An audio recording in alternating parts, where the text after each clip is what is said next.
Chess is all about these 6 pieces. So let's learn how to move each of them. Starting with the rook in chess. A rook always moves straight. So either it will go straight up or straight down or straight right or straight left. So if this rook wants to go here, then it can first go to this square and then to this square. From here, if the rook wants to go to this square, then it can first go to this square and then to this square. So basically, a rook always moves in straight lines like this.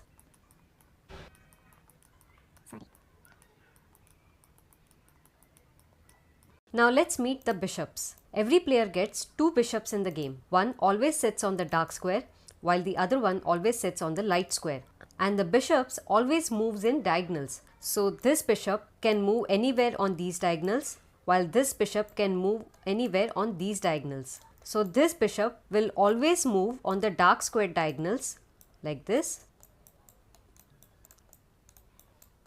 while the other bishop will always move on the light square diagonals like this.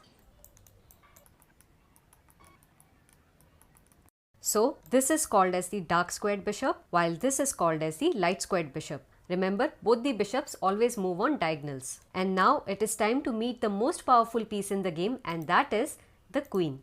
And the reason why she is so powerful, that's because she combines the powers of 2 pieces, and those being the rook and the bishop. So just like a rook, she can move in straight lines, like she can go up, she can come straight down or straight to the right or straight to the left, and just like a bishop, she can move on diagonals like this. Let's see the queen in action. So from here, the queen can go to this square over here, and from here, she can move like a bishop in diagonal. So she can come here. Now she can move straight again, diagonals, straight down, diagonals, and so on and so forth. So if the queen wants to reach to this destination square over here, then there are a number of ways of reaching this square. First is, she can first come here and then over here. Second route is, she can come to this square and then head to this square. Third route is, she can first come to this square and then to this square. Fourth route is, she can come to this square and then to this square. Besides these 4 routes, there are a number of other ways that she can reach to this destination square, but those routes would be little longer. For example, coming to this square and then to this square and then to this one. But in chess, when you want to reach a particular place, you would often select the shorter routes. So let's get our queen to this square. She comes here and now she comes here. Now from here, if she wants to come to this square, then she can take this route or any other available routes on the board. Now please note that a queen can move to only one square in one turn. So for example, if you want to reach to this square, then you cannot make 2 moves in one turn. So it will take 2 moves for you to reach this destination square over here. So in the first turn, your queen will have to come here, and then in the second turn, she can come to this square. And the same logic applies to all the other chess pieces on the board. And now after the queen, let's meet the king. The king moves exactly same like the queen, with the only difference being that unlike the queen, the king doesn't go long distances. Since he is the head of the army and all of his work can be done by his army people, that is why he can move in all directions just like the queen, but only one square at a time. So he can move up, down, left, right, and in all the diagonals over here. So throughout the game, he just takes one step at a time. So this is how the king moves on the board.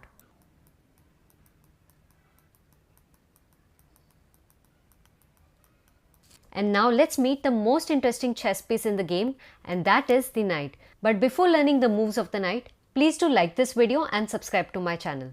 The knight is the most funny piece on the chessboard because it doesn't move straight, it doesn't move in diagonals, but it moves 3 squares in an L-shaped pattern. So if the knight is sitting here, then it can either go to this square or to this square, or from here it can go to this square, or it can come down and go to this square, or it can go to the left hand side and come to this square or this square. So basically, the knight can go to all of these squares marked with the red circles. Notice how the knight is moving in an L-shaped pattern to get onto these squares.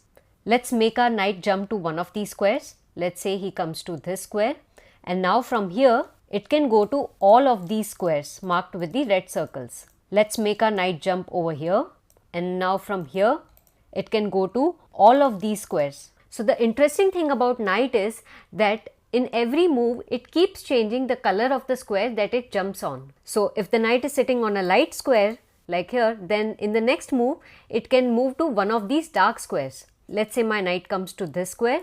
Now from here, since it's sitting on a dark square, it can go to any one of these light squares. So now this knight will jump to this light square, and now again it will go to one of the dark squares marked with these green circles.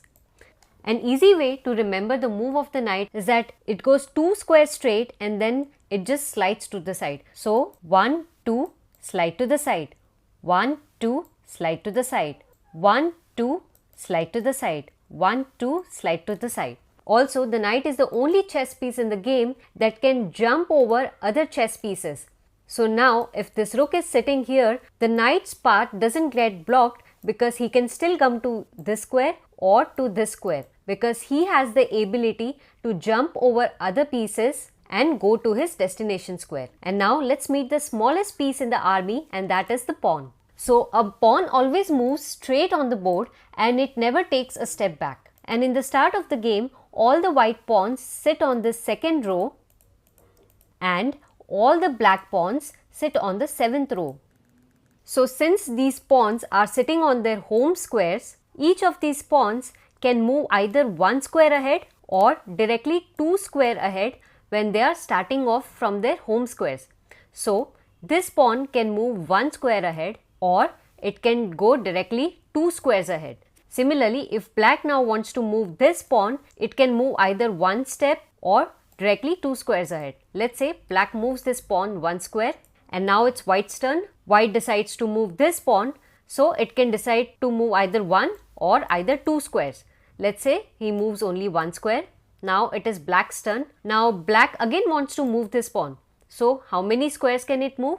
Now since this pawn is not sitting on the home square, that is why now he can progress in the game by moving only 1 step at a time. So now he can move only 1 square. Now it's white's turn. Now white wants to move this pawn. So can this pawn move directly 2 squares ahead?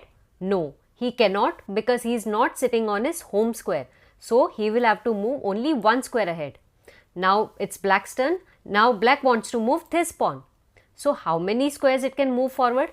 Well, it can move only 1 square. He cannot go to this square because this square is already occupied by the white pawn. So he will have to move